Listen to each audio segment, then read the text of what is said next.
last 6 years, last 5 years, whatever it is, he and Joe Burrow play the same number of games. Yeah. And we look at Burrow as this huge injury risk, and Lamar, so at some point it stops being about bad luck and more about, hey, it's the bonus if you play the full season. 3 of the last 5 years, he's missed a third of the season or a quarter of the season or more. That's a real sample. One of the reasons I looked askance at some of his missing time with injury was because his coach was looking askance at it. When they kept giving us quotes, if he's not back, what am I happy about after the bye? Get my quarterback back. Right. No, you don't. It's surprised he's not playing. It wasn't just blind speculation there. There was something there. And what I read the contract thing, I guess, a little differently than you in this regard. If he doesn't get, and I think he still might, get a contract extension before the year starts, I'm very anxious if I'm a Ravens fan if he gets at all banged up. Because the years prior when he was waiting on a contract, that was when he got banged up at the end of the year and there was once again, oh, we'll have him back, and no, he's not back. And so I think Lamar, his history is if the team has not given him, and I don't actually blame him for this, given him long-term financial security as far as contractual security. I know he's made a ton of money. He's not going to, on non-guaranteed money, play less than 100% or whatever less than the number is. I think so that part would concern me as a Ravens fan. The other thing is, how old is 29 when you play like Lamar Jackson? That I think I just did a very basic, the quarterbacks with the most rushing yards in history, how old were they when they had their last great season? Vic, again, unique career because he had to go to prison. His last great year, he was 30. Cam's last great year, he was 28. Russell Wilson's last great year, he was 32, also greatly changed the way he played, like it feels like Lamar is trying to. Randall Cunningham is a weird one. His last great year was 29. He then went down, retired, came back as a Viking, and had an MVP caliber year at age 35, but he was out of the league for a season. Steve Young is another weird one because he didn't become a starter till he was old, but he had 8 awesome years. He had 8 awesome years and then was out of the league because of concussions. Josh is 29. Josh is on that list. Josh, as you mentioned last year's first time we saw injuries creep into it, even though he played every game. But do you think Lamar plays like Josh? I don't think Lamar he plays like Josh. He's sliding more. And the thing is about running quarterbacks, and you look at Lamar's injuries and even other quarterbacks' injuries, they happen typically in the pocket. And because when you're running, especially Lamar, now Josh Allen and Cam Newton are different. They run into tacklers. They run over tacklers. Lamar braces himself, slides, gets, when you're running, you actually can shift your weight so that, don't catch the brunt of the hit. So I actually think the way Lamar has run, I don't worry about that as far as his injuries. This is a dense conversation with a lot of overlapping threads, so I'm going to do my best to weave through all of them without losing the main plot. Before we get into the thick of it, though, I want to extend a quick but important request to all the Baltimore Ravens fans out there. Please, please, please do not forget to subscribe to the channel and make sure you catch the entirety of this video. That is, without question, the single most effective way to support the growth of this channel and to ensure we can keep having the most impartial, well-reasoned, and transparent conversations about the Baltimore Ravens. Your engagement genuinely makes a massive difference, and I truly, truly appreciate every single one of you who takes that step. Now, let's get down to business. First and foremost, I need to make something crystal clear. I couldn't care less about anything John Harbaugh has to say on this particular subject. Let me just get that off my chest right away. Whether he's speculating about Lamar's availability, murmuring about contract situations, or offering vague coach speak about the upcoming season, none of that registers with me because it's not the actual conversation we need to be having. The real question is straightforward: are we expecting Lamar Jackson to return to MVP caliber form? Essentially, the inquiry boils down to whether Lamar Jackson is going to continue being great moving forward. That's it. That's the core of it. I couldn't be less interested in Harbaugh's commentary on the matter. The other layer to this, and I want to be very deliberate with my phrasing here, is that I genuinely hope we see less of Lamar. I've said this numerous times now. I don't want this offense to resemble the versions we've seen in previous years. I want this to be far less Lamar-centric. I don't want Lamar to be the system itself, I want the system to be the system. That's the ideal I'm aspiring to.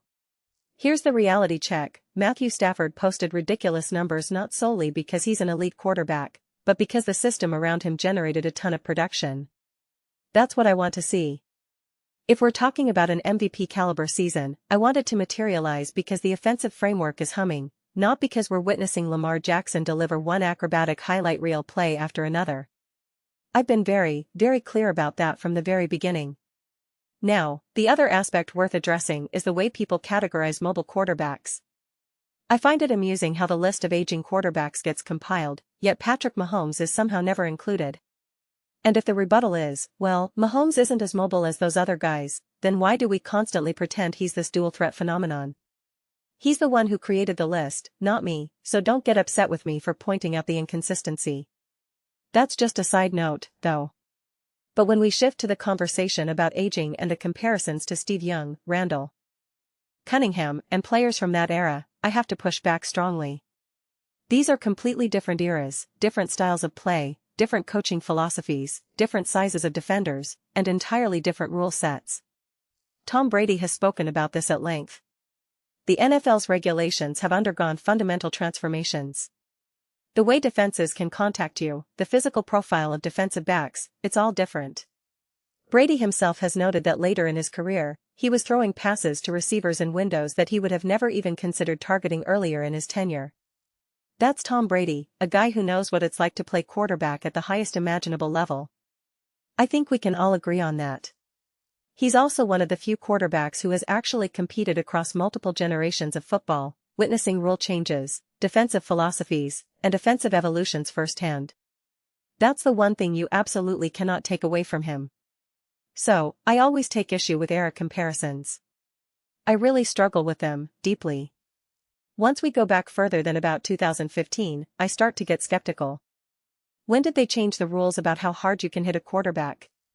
When did they change the rules about hitting defenseless receivers across the middle? When did the NFL and the officials start making a concerted effort to enforce these protections?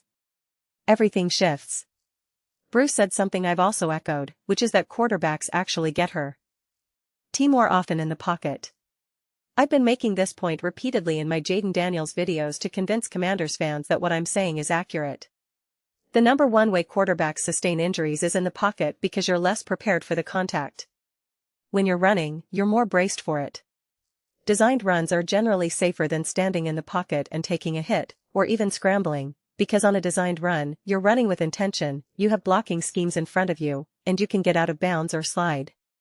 You know you're running from the snap. A lot of injuries happen simply because you're not anticipating the contact. You can't brace yourself in the same way. That's why getting hit in the pocket is so dangerous, you're not expecting it as much as you would be on a designed run. But even that style of play is now limited in the modern NFL, and rightfully so. So, when it comes to the question of whether Lamar is approaching his final great season, I feel like I'm repeating myself for the 100th time. We've already seen glimpses of Lamar, Mahomes, and Josh Allen not quite looking like they're at their absolute athletic peak. Saying that depresses me, I don't want it to be true. I'd love for these guys to remain physically gifted for another 5+ years. I just don't see it happening for any of them. So, I don't think it's entirely fair to have this conversation exclusively about Lamar when Mahomes is coming off a significant injury. Josh Allen just had surgery, and Lamar has dealt with roughly 4 or 5 different injuries: upper body, lower body, foot, knee, back, head. It's been everything. That is certainly a question worth contemplating, I suppose. The issue, though, is that people are eager to see Lamar Jackson fall off a cliff. The reality is that if Lamar Jackson is no longer even capable of being part of the MVP conversation, and to me, that's what MVP form essentially means, you don't have to win it, you don't have to lead the race, you don't have to be top 2 in voting, but you need to be in the discussion. If he can't even achieve that, it would arguably be the greatest drop-off in NFL history. It would become the gold standard example of what can happen to any quarterback, and specifically what can happen to a hypermobile quarterback. It would be cited endlessly, much like Andrew Luck is the go-to example of a body that simply couldn't withstand the beating anymore, forcing an early retirement. If Lamar experiences that kind of decline, it would be the premier cautionary tale in NFL history, outside of someone suffering a catastrophic injury from which they never recovered.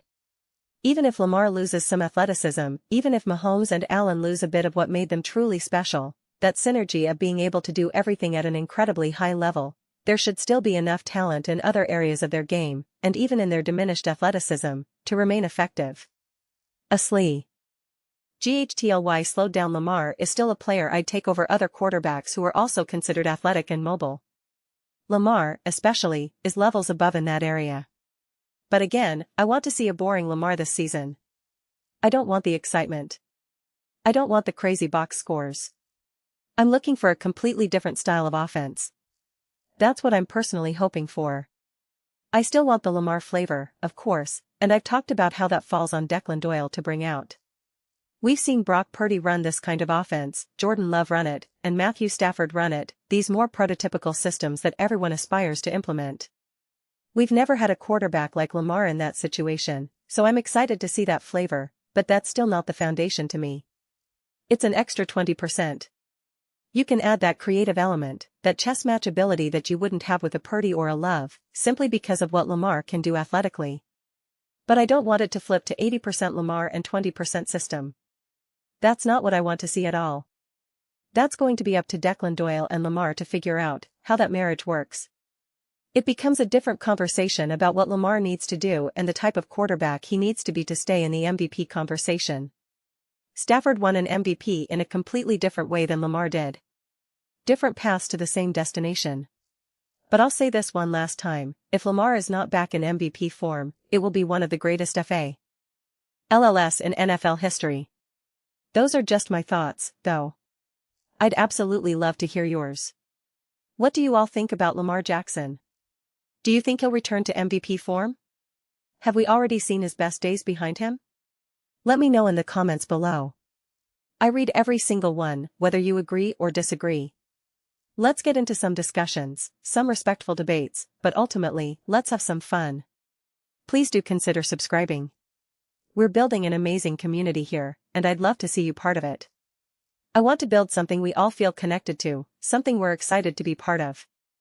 I think we're well on our way. Don't forget to give this video a thumbs up, it really helps with visibility and the algorithm. Thank you so much. See you next time.